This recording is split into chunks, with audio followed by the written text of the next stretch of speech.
play, or I should say record. Okay, so now we are recording.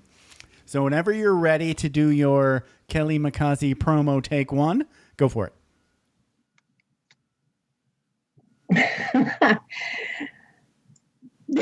Now my brain's going to go into overtime. It's okay. I did put you on the spot. That's part of the deal. Yeah, I like it. I like it. This is Kelly McCausey from Love People and Make Money. You're listening to Jeff Smith on Vroom Vroom Veer. Try not to hit anything while you listen. I like that. That's good.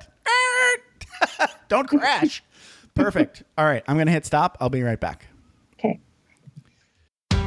Are you ready to thoughtfully steer away from your revved up, frenzied, and far too often scripted life? Then welcome to Vroom Vroom Veer with Jeff Smith, where he guides you down the road differently traveled by sharing unique experiences with guests who have managed to shift away from a life stuck on cruise control and veered their way into a more authentic and fulfilling one in all sorts of interesting and kind of remarkable ways. Get ready to Vroom Vroom Veer with your differently traveled road chauffeur, Jeff Smith. Grant Aldrich, thank you so much for being on Vroom Vroom Veer and welcome to the show. How's it going? I'm doing great, Jeff. Thanks for having me.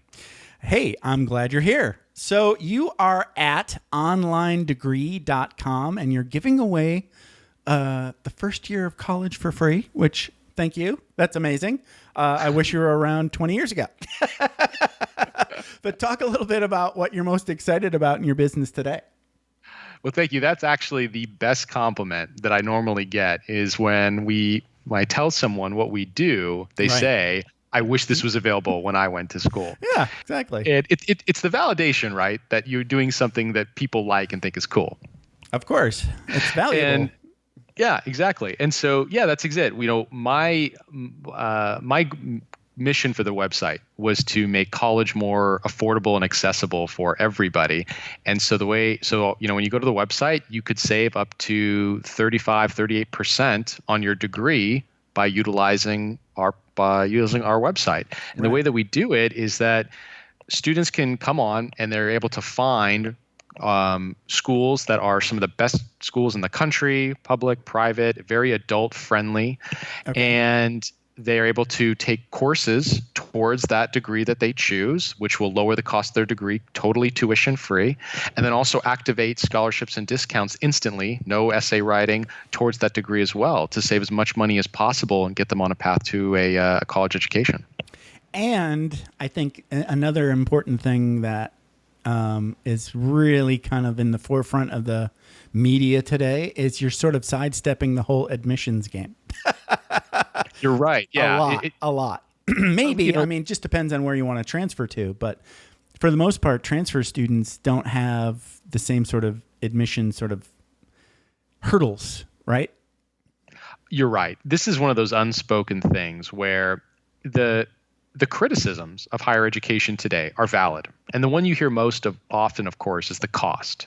Tuition costs are rising. It is outrageous. And that's definitely swung the cost-benefit analysis for so many people, and they aren't taking that first step to go back to school. Mm-hmm. But the other piece, which I think you're alluding to, which is also relevant, is that people are very confused and upset with the process to go back to higher education. One of which, I have to take all these tests. And I haven't been in a classroom in a long time. Right. I can only enroll in fall or in spring. I have to go dig up my transcripts from 20 years ago. So this whole, this ugly process has prevented a lot of people from taking that step. And that was what I identified as the thing that we could solve. Why don't we make this fast? You get started in 60 seconds. Easy, no transcripts, no prior transcripts, no applications, no entrance exams. And when you get started and you start taking courses, it's easy then to generate a transcript, to activate a discount, and to show up at that school and get started with saving and without all of the normal headaches you have to deal with. Application fees waived. So there's this whole slew of things that are problematic, and we try to address them all. That's amazing. Thank you. Well done. I mean, Thank you. and you're definitely hitting so many pain points, which is awesome, because I went through all of that, but I could write a book that said, how to get a 2-year degree in about 20 years. That would be the title of my book. And a lot of military people do that, right? So every time you show up to a new base, they tell you, oh, you have to go, take some college classes while you're here in Japan, and it's real easy. Go over there, do that. It's pretty cheap, and you learn how to do it and you do it. And you do that. So I was taking, I don't know, you end up taking like a handful of classes in 2 years. But over 20 years, you take a lot of classes, So when I got to the end of my career, I had way more than a 2-year degree done already, which I transferred to one of those for-profit schools. And I only ended up having to do like a year and a half to finish my bachelor's degree. So that's kind of like my story about how to get a bachelor's degree, a 4-year degree in 22-ish years. It's funny. But you got the degree. I did. I've never used it other than, but hey, I got it, right? That makes me cool. That's right. There you go. So, okay, this is Vroom Vroom Veer. We can't just talk about your business because people get snoozy when you do that. So let's talk about Grant and Grant's life and Grant's pregnant wife and the story, sort of like the superhero origin story of onlinedegree.com. We want to get there, okay? But first, let's talk a little bit about you. Where did you grow up, and say like what kind of kid were you like in high school? Were you like a jock, a nerd? Well, if they were falling asleep before, they're definitely going to fall asleep now. That's they're okay. Prepare to be riveted by We'll wake them up. Yeah. I was definitely not a jock. In fact, I reflect back at just how bad of an athlete I really was. Yeah, I'm right there with you. Thankfully, though, I don't think that I had any dreams of grandeur to become a professional athlete. Okay. So I didn't pursue any of those paths. But, when I look back at high school, I was very fat. I grew up as a very fat kid. Okay. Yeah. And I only in my last year did I finally take myself seriously and have a shred of self-respect where I began to take care of myself and lose the weight. And then basically I've been the same weight ever since. Wow. That's amazing. Yeah, that was one of the... So like when you were like 17 or 18, you figured this out? Yeah, I really had this. This was one. I look back at my life and I can identify a number of different a renaissance I had, and my physical renaissance happened at that age, where I finally looked at it and said, why am I living this way? And this is odd, but I really had these revelations at a young age. I saw that my family members, older family members like grandparents, were suffering from diabetes. I said, I don't want to be in a hospital my entire life or at the end of my life. Right.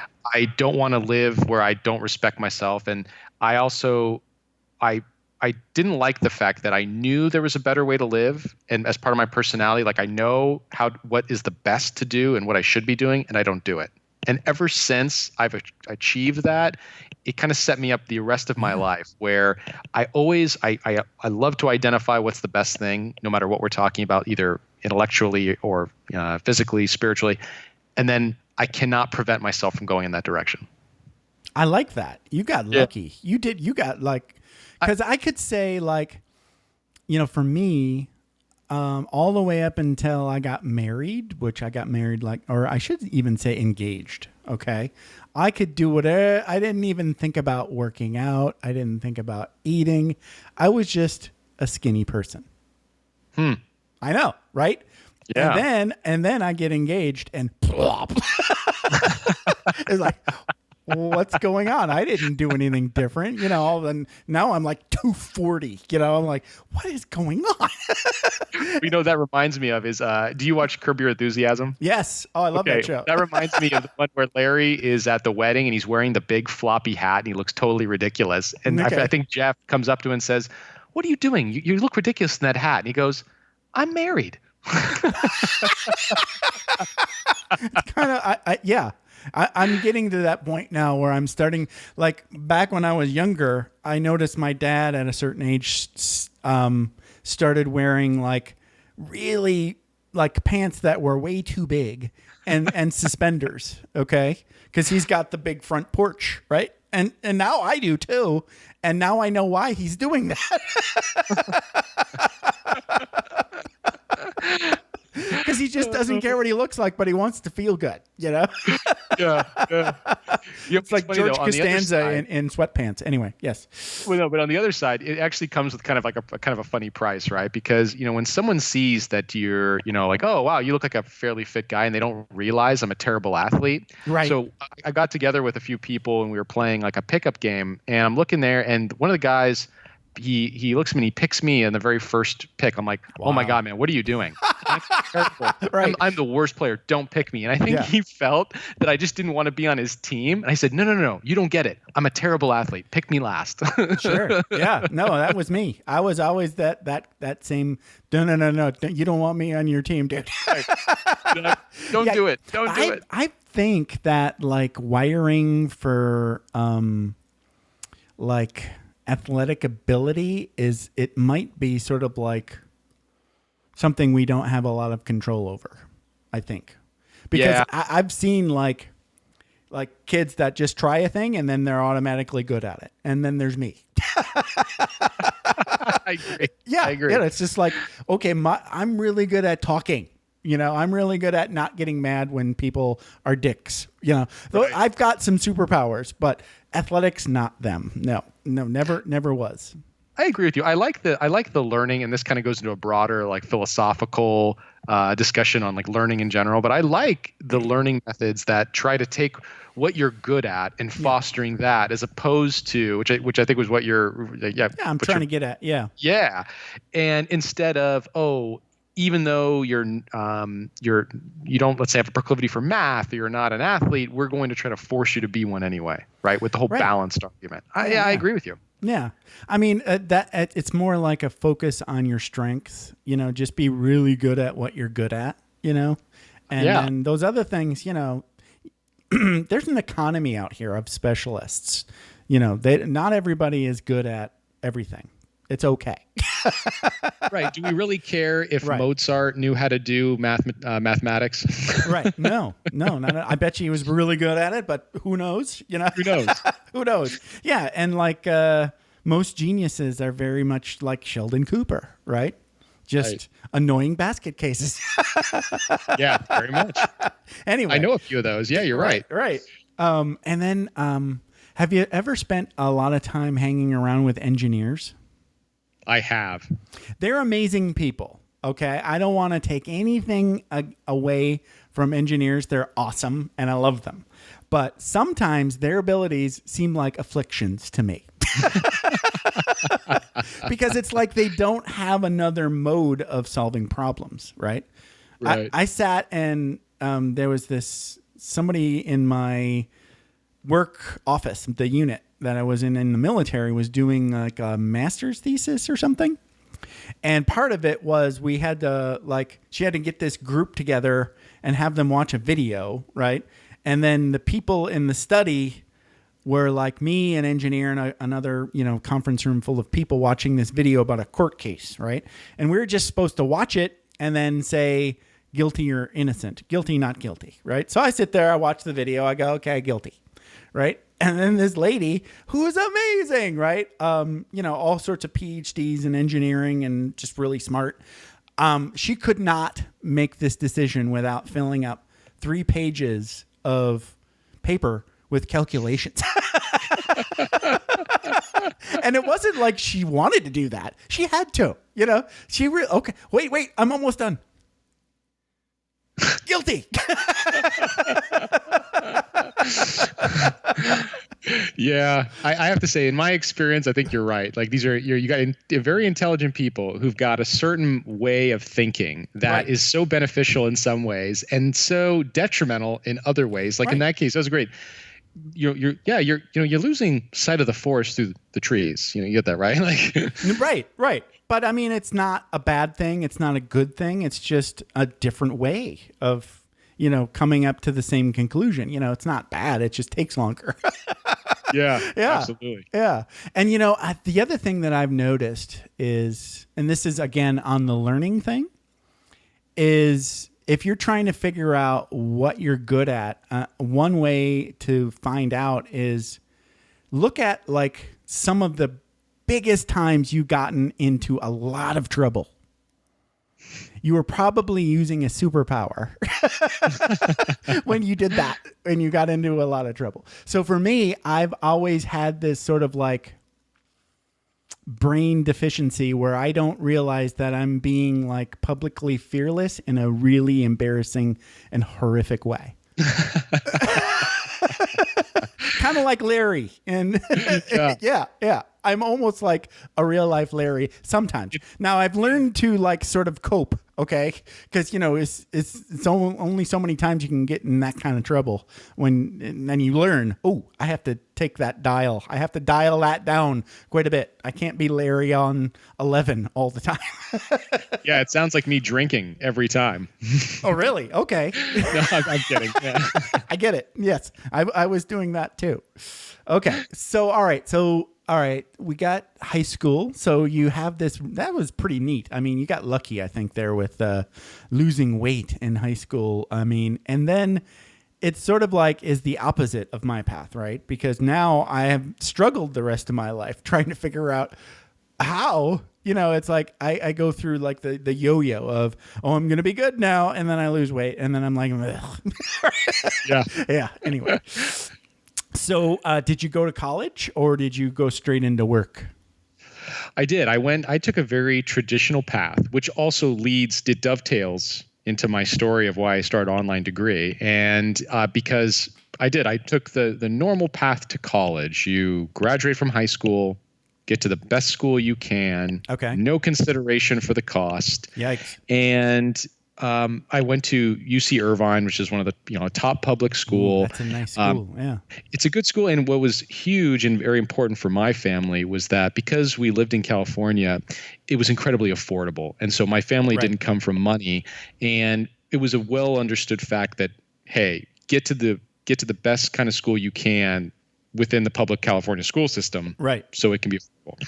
And I even had a number of things that I did to lower that cost burden. My mom was an administrator at LAUSD for counseling. And so I had all of this excellent advice and her tutelage to navigate AP courses. The system kind of thing. Yeah, exactly. Take courses beforehand, go to the community college beforehand. So I was able to finish or start school as a sophomore, and I still graduated with a ton of debt.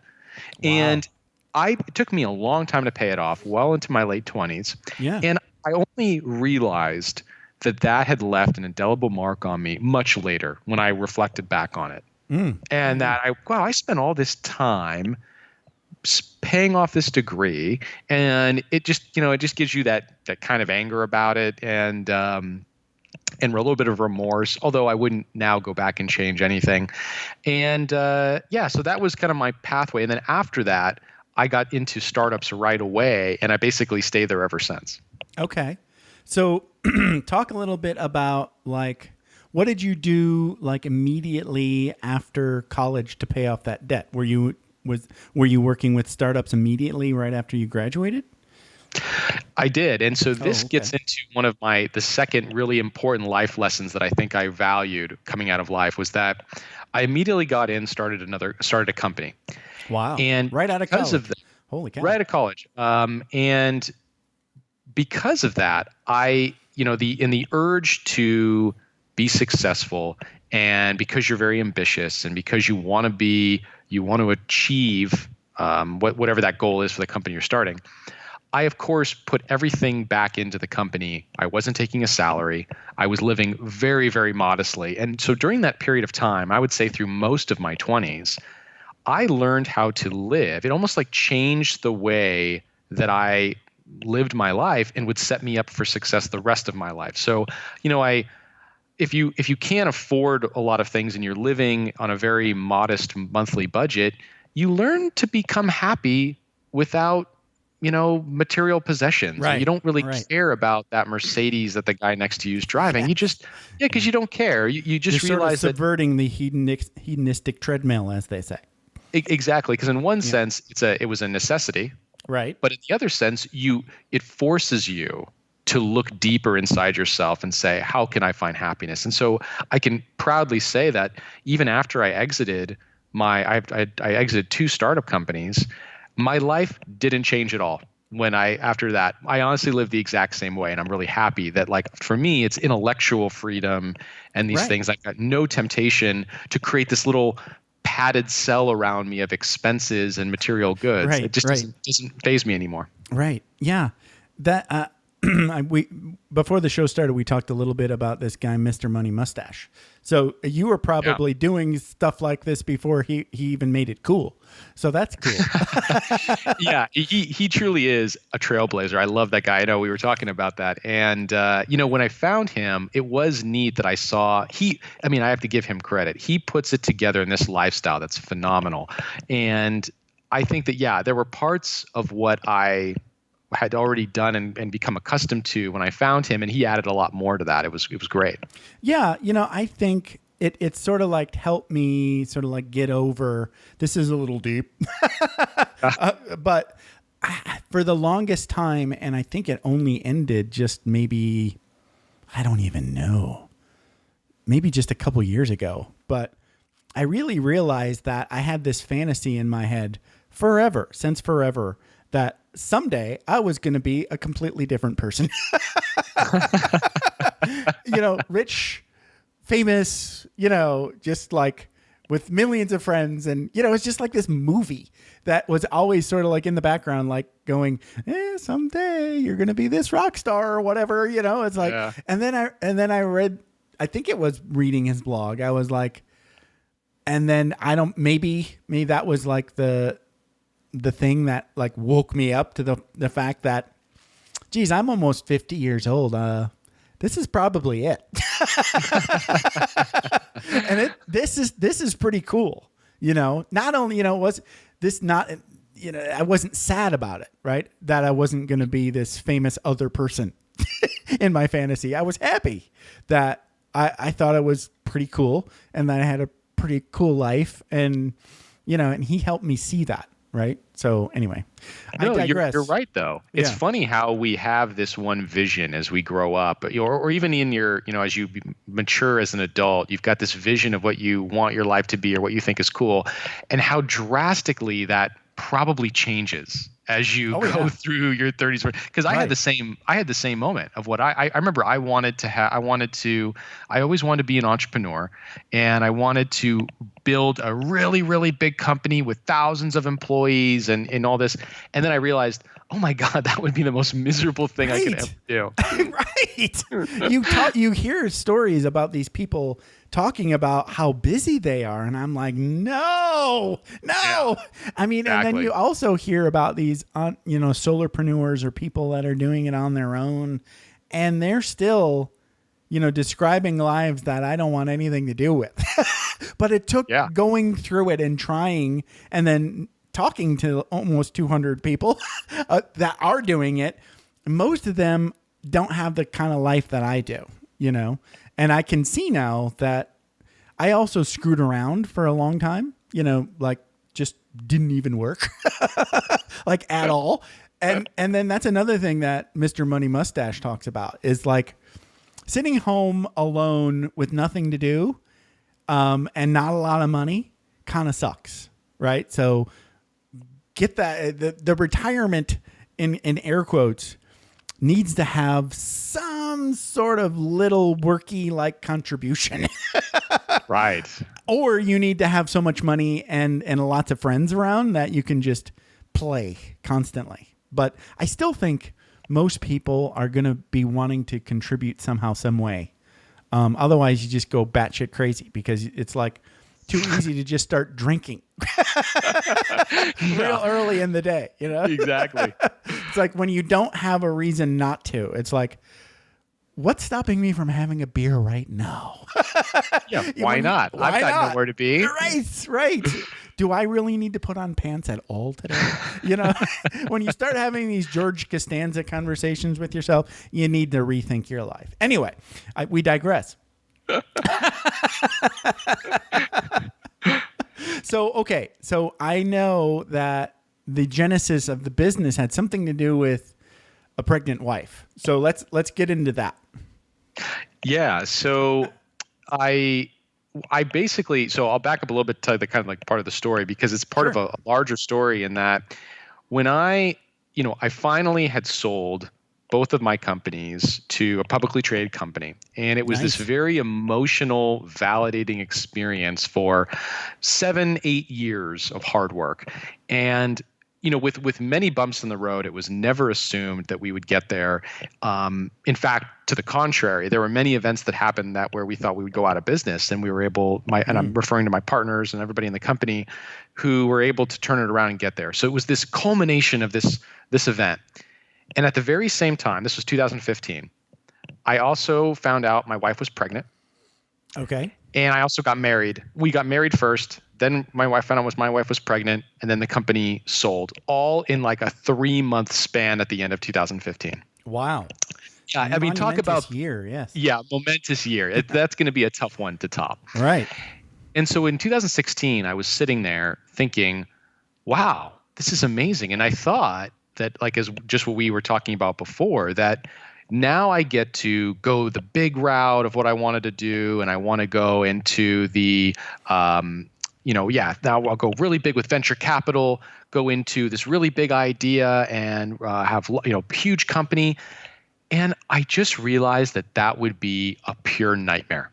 It would be everything I'm not. And I had this very introspective period, and I feel very lucky because over the next 6 months, I was able to have that period of time where I feel a lot of people don't ever give themselves that luxury of time to sit and think, and I feel very fortunate. Yeah, that's amazing. Yeah, so you have that time. You really ask the question, do you know yourself? Mm-hmm. And I think that this also coincided with my revival of going through ancient Greek literature, in that in ancient Greek wisdom, on the Temple of Apollo, inscribed, which is the temple of wisdom, was the saying, know thyself. And the logic being that if you don't know yourself, how could you know anything? And I thought that was so inspiring, and that it's the key to everything of knowing to get to your happiness. And at that point comes the veer, where I decided I'm not doing any of this. I'm going to do it my own way. I'm going to create a lifestyle. I want to be with my family every single day. And I don't want to be miserable at some corporate job. And I don't want to have all these people being responsible for me of building this huge, huge company. No, it's not important to me anymore. What's important to me is just being happy every day. Amen. Yeah. And so that is amazing. Yeah. Like a wake up call right there where you kind of got lucky, I did. There's no question about it. I'm like, I was rolling sevens for a period there. Yeah. And, so then when I was coming up with the idea of what I wanted to do, I did want to do something I cared about, that when I got up every morning, I actually like what I'm doing. And I felt strongly about helping in the education realm from my own story and for other people. And I was sitting there with my wife, and she nailed it, because I had the idea of like the mission, but I didn't know what we were going to do. So I'm sitting with my wife, and she said, I feel very fortunate because, as a stay-at-home mom, you've given me so much flexibility to, do what I want to do. But what about like a stay-at-home mom or single mom who they've got kids, they're not able to go back to school, they don't have the skills to go get a job, they don't have the time, the money, what are they going to do? And I thought, oh my God, that's genius. Do you realize that actually pertains to every working adult in America? Pretty much. Pretty much. Yeah. In one degree or another. I said, that's it. We have to structure something that solves all of that. And then that led to the genesis of the company. Wow. Okay. Neat. Yeah. And this is a typical theme, by the way, in the house, which my wife does not let me forget, that, she's normally the one who hones my thoughts as I'm rambling to her, and she's able to kind of pick everything and become the voice of clarity in what I'm saying. Right. Wow. That's amazing. So, okay. So what was the sort of like, how did you get to we can make a free year of college? Was that like a specific goal going in, or did that sort of like come out of a pivot, or did you just start trying to problem solve kind of thing? The latter. It was a meandering, admittedly, a meandering trip through to figure that part out, because then I realized it has to be free, and then I thought, well, what do people want? What does someone want when they go back to school? I'm like, Well, yeah, they want free units in college. And so, but if you were to create a university, so my thought was, well, could you even create a university? The problem is it takes 7 years to even get through all the accreditation and different milestones. So I said, you can't be a university. And I thought, well, how could you play from the outside? Could you be an organization that would bridge people similarly to a junior college, but instead of a organization that's run by the government and doesn't give you a good experience, why not? Could we make something that did? And that was really how I finally got to the solution as it stands today. Wow. It's interesting because, again, I go back to my military time, and there was an education office, right? And when you wanted to go to take classes when you're in the military, you go to the education office, and they're sort of like your interface to all the different colleges that are offering classes on the base. But they also were offering these sort of are you really good at whatever? You might be able to test out at that. So there's these test out sort of things too. There was you can just take a test for English 101 and then you don't have to take English 101. Right. Right. So I when I saw your site, I was like, it's kind of like testing out of your whole first year, but you're not really testing out. You're going through your whole first year. You're just not paying for it, which is even better, really. That's right. And so that pathway actually does still exist. And what you can do is, and what I like about that is that, so to take those tests, it costs about almost $100. And normally, because they're challenging, people spend a lot of money on prep courses. Yeah, right. Yeah, studying, right. To get it, which is great because it is definitely still better than having to pay or take a college course when you enroll. Right. So it's still a great option. And so I looked at that and I thought, because I remember when I was first spitballing the idea, someone said, well, are you aware of this? Is that an issue? And I thought to myself, no, actually, in fact, that's fantastic because if people want to take that route, they can combine it with what we're doing and even save more. Right. And yet, I don't think that is so appealing, where I think people would be far more appealed to our model, which is, no, I get to learn. It's free. I don't have all this stress of this big monumentous test. Right. And less cramming. Right. Less cramming. Right. Yep. Right. And I think those tests sort of have their own niche, sort of like an IT boot camp, where you take a guy that is trying to get a Cisco certification, and Cisco, that's it's a computery thing. It's a router basically. But anyway, the certification is really hard, right? But there's guys out there that have been doing the job and programming routers, for years and years and years, and they know it, back and forth. They just never did the cert, right? So their company can buy them what they call a boot camp. They're real expensive. You go sit through a whole bunch of crap. Basically a fountain, what do they call it? Fire hose of training for a weekend, right? And then you get to take the test and it's all included in one price. That is a good idea if you're one of those guys that could pass the test without the boot camp. Because, but precisely, it's not going to work if you're starting at zero. If you don't know already, you're not going to pass that test. So I can see where those tests like that are okay, I already know this. I don't need to go through the learning part because I already know, so. I think you nailed it in that, in that case, the person already knows. And what I think is also key about that is that, that cert is the end. So if for me to get there as quick as possible by taking this test for material I already know and I get the cert, it's over. But I think in the case that you're going back to school for a degree, really we're just a piece on the way that helps ease the transition, make it faster. And so going through our course experience prepares you far better to be successful in that modern classroom when you arrived, because it isn't just the end all be all with that one test in that case. So for them, that's a great option. But for the people who are going for that degree, it could be. Well, when you want to learn something, you don't really want to do that. Which I think that whole message that I just said, when you want to learn something, that gets lost a lot. It's sort of like, I would say those things to people in the military and they'd be like, oh yeah, right. It's Totally. They just really want the piece of paper. Yeah. Anyway, so we digress. Okay, so before we're getting close to wrapping up, we got about 10 minutes left. So let's talk a little bit about like some of the stuff that's going on with this whole rigmarole. Because I have some comments that I've been like rolling around in my brain for a while. Because some people that were famous got in trouble recently for like trying to subvert the college admission sort of thing. So I wanted to say a couple of things about this. To me, it's like, it's funny because everybody knows that rich people cheat all the time but there's like this authorized cheating path that costs like millions of dollars and everybody's okay with. Okay. Right. People forget that, it's like, okay, so if you buy a library with $20 million and then send your kid, that's okay. I just think that's hilarious, right? But I agree. Yeah. Like, I don't think it, and when people were saying that, you're right. That I found that ironic as well. I can't believe that they didn't see their own hypocrisy when they were saying that. They never do. No. Yeah. People never do. It's because it's not illegal and that's been going on for years. Doesn't make it right.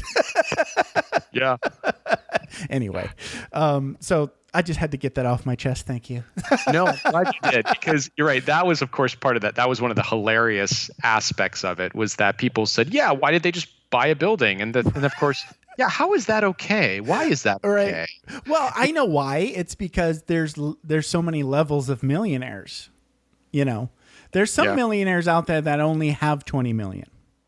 So, libraries cost 20 million. So you're talking about the very wealthy millionaires.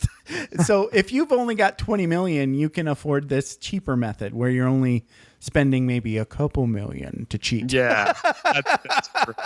But yeah, but you're right. You mentioned that. It really reinforced what we already knew, which is that that it's easy to buy your way in. And you know what I love the most about this whole crisis? It wasn't the for-profit schools that get the worst rap on the news all the time. No. This went right to the top, at the top 0.5% of the institutions in the country. And so I loved how it removed the patina that any of the schools are different. Because in my experience, the nonprofits at those levels, they get away with certain things that the for-profits don't, and I think it's I don't think it's fair. And I think what this also did is kind of illuminate that fact that no, this is everywhere. I have to say, I know, I don't know who it was, maybe Obama. So I did 2 for-profit kind of programs when I was in the military because I had the GI Bill, right? Yeah. So the GI Bill was amazing. Thank you, Congress, for giving us the GI Bill. Woo, woo. It was awesome. So the first one was a for-profit school where I finished my bachelor's degree, and it took about 1.5 years, but I had 3 years of benefit. Okay, that experience was so amazing. It was just so easy. Now I had a couple minor complaints here and there, but it was probably the most comfortable way to finish a bachelor's degree that I could imagine. I mean, I went in and said yes, and then, signed a bunch of papers, and then I was enrolled, and then I took a bunch of classes, and then I was done. and I didn't have to pick them. They told me where to go. It was awesome. The only thing that my one complaint was they stacked me with an online class while I was going to a class in 5 or 6 week period. And that was a little bit more work than I wanted to do. Yeah. But other than that, I had no complaints. So that for-profit I thought was amazing, and I had no complaints. I thought it was a really good way to finish a degree. Yeah, I have to say, they've and some of the things they've done rightfully have been considered wrong, and there's no doubt about that. But I think it's a classic case of throwing the baby out with the bathwater. I mean, most of the schools we work with are nonprofits, so this isn't about my self-interest. It's more just about being objective. That you have a lot of schools that are trying to meet the market demand for people, business friendly. And you have to say they really pioneered this, business friendly degrees, faster degrees, Right. degrees on your time. That was all innovation from the for-profit sector.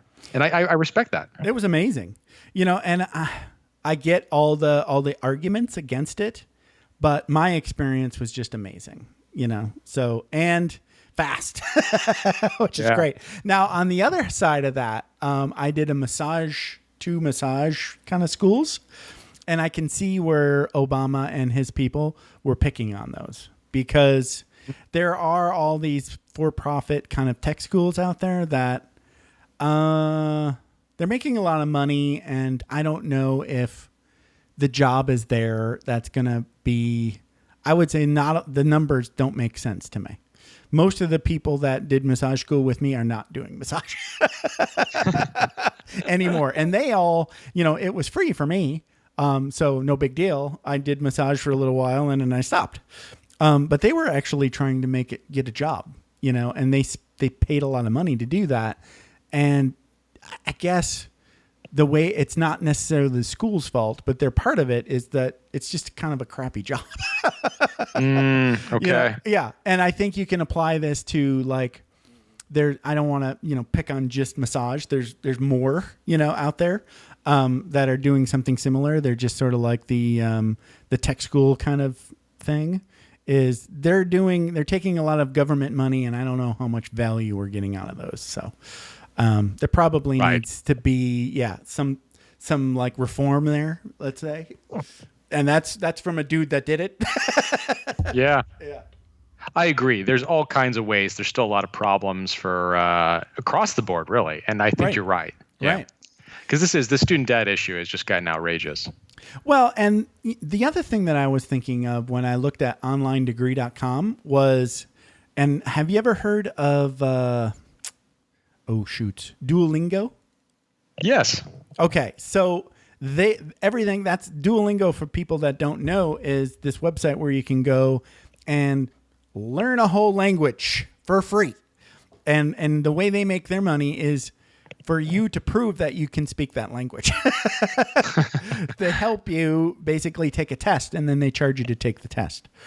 So that's their model, right? To say, hey, look, you can learn a language, and if you don't need to prove to anybody that you can speak that language, people do that, right?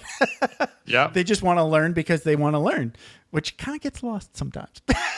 That's a clever model, I have to say. That's probably clearly working. I see them everywhere. Oh, yeah. And it's amazing. I mean, I've never had enough motivation to really take it seriously. But when I have played with it, it does work. I mean, because it's basically, they say, play with this for, no more than an hour a day, and you will eventually learn this language. I'm like, wow. And it's kind of fun, Yeah. But anyway, yet I digress again. So let's wrap up and tell people how they can best get in touch with Grant Aldrich at onlinedegree.com. Yeah, I love LinkedIn. That's just a great platform to connect with people. So you can find my LinkedIn profile if you just type my name, Grant Aldrich, in onlinedegree.com. And then, to learn more about the site, you can go to onlinedegree.com, of course. Of course. And then we've got a new scholarship section. So it's /scholarships, where, again, it's growing every day. We're getting more and more institutions on there where, you get 10% off, 25% off, and it's just instant activated discounts for our students. So something kind of cool to check out. And, I wanted to say people that are just sort of totally turned off of the college experience altogether, I think this would be just a really great way to start with very low risk. Yeah, for those people, I think that in the previous calculation, right, that cost benefit analysis, I don't blame them for saying, what the heck with this, I'm not going to do it. But I think that now what we've done is we've brought that into balance and taken away all the things that people dislike, the cost, the process, to really make it. And so, it's worth another consideration. There you go. Thank you, Grant. This has been a blast. I appreciate you hanging out with me for about an hour. So, hey, thank you for having me, Jeff. Yeah. I had a great time. All right. Have a good one, man. You too. Thanks for taking the time to ride along with us on another episode of Vroom Vroom Veer. For podcast info and show notes, be sure to head over to vvveer.com. That's VVER.com. Man, that's fun to say. And we'll catch up with you next time here on Vroom Vroom Veer.